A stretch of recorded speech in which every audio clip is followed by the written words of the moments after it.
Describe him to me. And Muslims, look at the description of your Rasul. And for some, this would be the first time you hear what your Prophet looked like. I saw a man of striking appearance.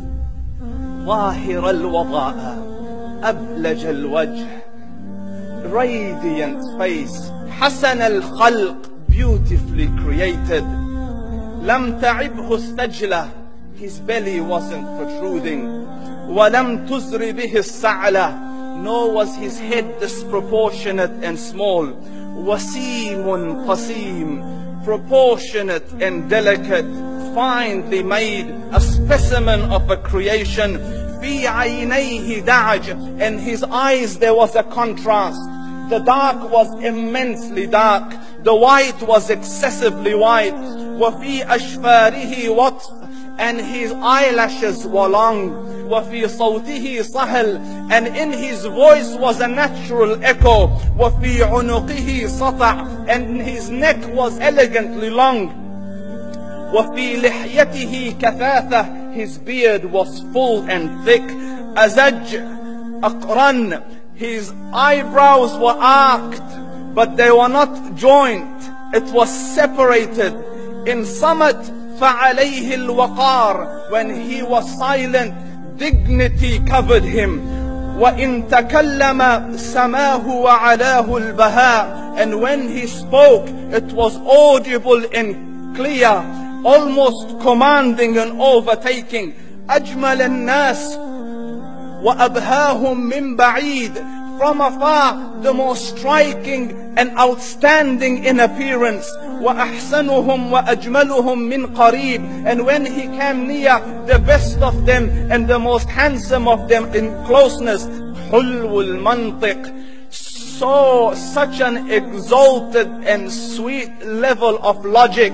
Like when he used to speak, it was so coherently logical, it was smooth and easy to understand. فصل لا نزر ولا هذر, he was to the point, not excessive nor too short.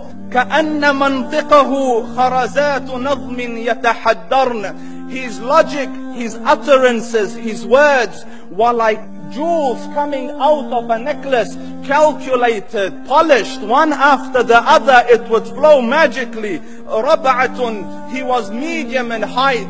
Your eye didn't have to strain to look up at him, nor was it tedious to look down at him. He was a comfortable sight to look at. له رفقاء يحفون به, he had friends, the people that were with him, they were working around him to try to serve and protect him. إن قال سمعوا لقوله, when he used to say something, they used to hearken to what he used to say. وإن أمر تبادروا إلى أمره, when he commanded, they used to compete to fulfill the command. This is Muhammad Rasulullah. This is Muhammad Rasulullah. Anas ibn Malik says, he says, I came out one night, it was the full moon night.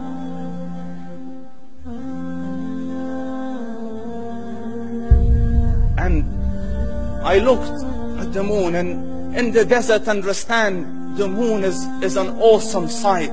It is smooth, it is radiant, it is clear, it is gentle compared to the scorching sun at which they are used to.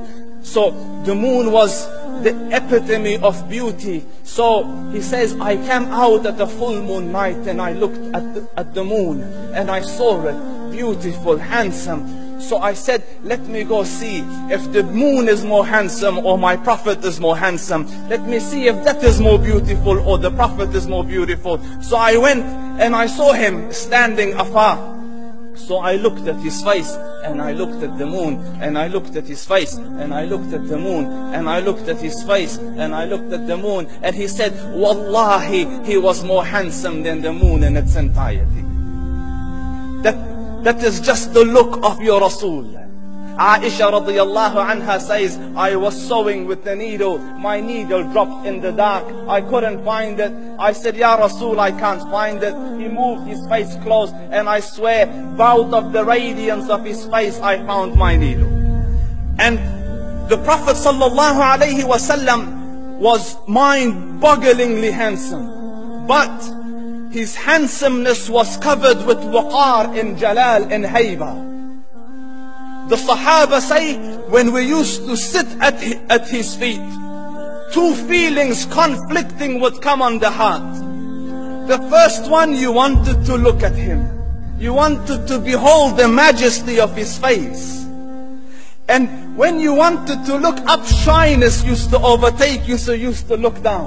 Amr ibn al-As says, I sat with him many times, but if you ask me to describe his face, I can't describe it. I wouldn't be able to look up to him ijlalan wa ta'zeeman. I couldn't look up at him. And that is why he didn't have the problems that Yusuf alayhi salam had.